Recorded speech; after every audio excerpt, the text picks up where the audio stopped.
Hi everyone, welcome back to my channel. On today's tutorial I'm going to be showing you how to block countries from seeing your Instagram. Now guys, just in case you're looking to limit your Instagram visibility in a particular country, you want to stick to the end of this video. The first thing is to get over to your Instagram. Now when you are over here, you want to tap on your profile icon at the bottom right hand corner of your screen, and then guys, you're going to be tapping on the three horizontal lines at the top right hand corner of your screen, and then you'll be tapping on settings. Now over here you want to search for creators, tools and controls, and you want to tap on that. Now tap on minimum age, and then you're going to be going over to the option that says by country.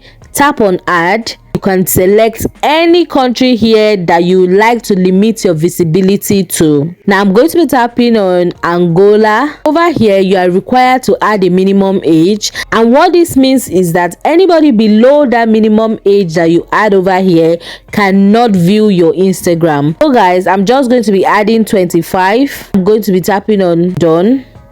This is how simple it is to block a country from seeing your Instagram. Now if you go back to minimum age, nobody under 25 in Angola can see my Instagram. If you found this video helpful, you want to drop a like and then subscribe to this channel for more tips and tricks. See you in my next video. Bye.